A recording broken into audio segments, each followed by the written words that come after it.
What's going on, everybody?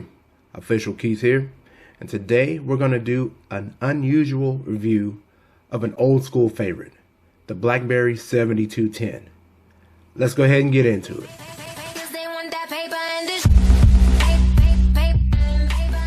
Blackberry device weighs in at 4.8 ounces or 136 grams, but it wasn't built in the typical fashion of the phones back in its heyday. If you look at the side of the phone, you can see that it has it's thick at the top, but if you follow the line, then it gets slimmer when you get towards the bottom of the device. It did feature a full functioning QWERTY keyboard and had several buttons. It had a select button, it had a scroll wheel, which you could also press for a button. You have your phone button up here. And then on the side, you have your charging port, which is a USB, which you don't see that anymore in any electronics for that matter. Not a lot of them, at least. As well as a 3.5mm headphone jack. The screen uses TFT technology, which will bring in 240 by 160 for the resolution. Has 16 megabytes of memory, and the battery was a beast. You could continuously talk for up to 5 hours. Or you can have the phone in standby for up to 10 hours using a replaceable lithium-ion battery. Cellular bands that are included in this phone are going to be the 900 band, the 1800 band, and the 1900 megahertz band, all for GSM. So what we're going to do now is going to go power this bad boy up. One press, that thing's right on. Like, that's snappy quick. I wish our phones of today would be that quick, but whatever. Scroll wheel. Use it to move wherever you want. And once you find what you want, push in on the wheel. Oh, what do you know? There's a game of Brick Breaker. We're going to resume it. Yeah. Oh, give me that right there. What's that? I don't know. Wait, go back.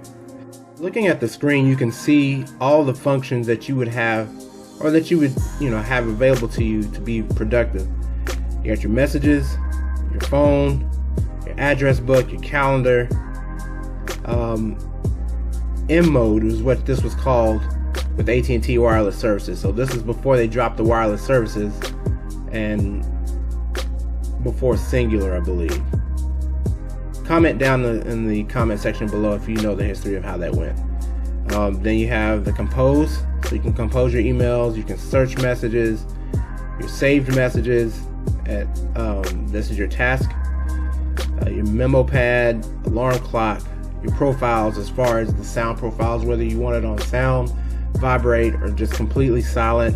Again, that Brick Breaker game. You have a calculator, your options, keyboard lock, which would, I'm sure, come in handy, especially if you just threw this thing in a bag or in your pocket or something.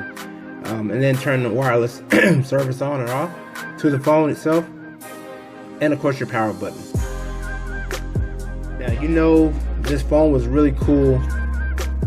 And this is a very old school phone. Has the RIM branding on the back, which stood for Research in Motion. Before they dropped that name, it just went straight Blackberry of today.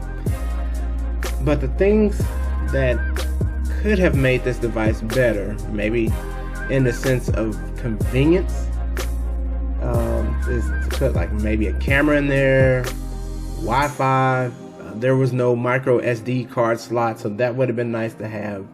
A lot of people complain about the body of the phone, but I mean, when you have it and you're operating it, you're not thinking about the body of the phone. It was actually, it had a good feel in the hand, so there was really no problem with the size for most that use this.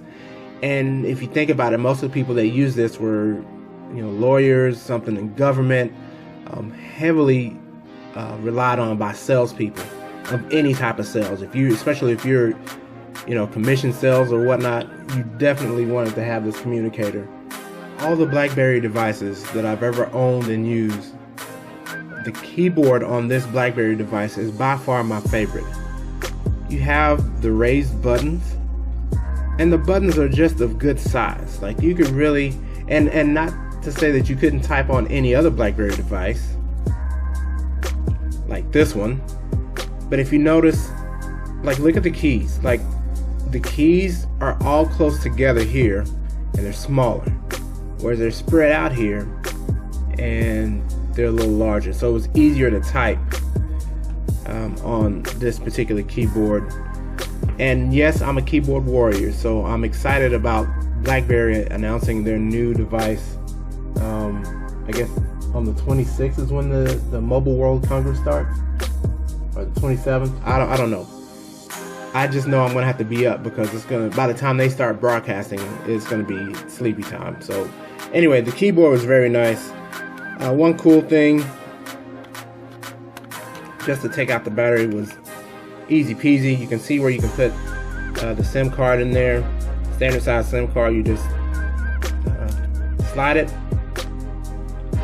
down, and then you just pull it up, and you slide the SIM card right in there, push it down, and it snaps right into place. And the cool thing with Blackberries, or this particular Blackberry, actually most Blackberries that had removable batteries, as soon as you put the battery in there, it's going to start powering up. And if you were wondering, yes, this Blackberry had a backlit display, so you basically have to press it, and you really can't, like, can you see it a little? Well, let's see. Yeah, we're gonna confirm the time, but you can see how it's backlit. And if I hit that button again, see there? So it did have a backlit display for sure. It just wasn't the brightest thing that you would have, but it served its purpose well. Overall, if I had to rate this Blackberry device from 1 to 10, with 10 being superb and 1 being go back to the drawing board, I would definitely give it a 7.5 to an 8. The phone was very durable, the battery lasted almost forever, and you just got work done with a device like this. You stayed productive, you were always on top of your email. When you need to make that phone call, you're just a couple of button clicks away. As always, thanks for liking this video, sharing this video, subscribing to this video, and commenting on this video. And if you're new to the channel, go ahead and hit that subscribe button, and then click on the bell so you'll know when I'll upload another video. As always, Official Keith here. Thanks for watching the video, and we'll see you next time.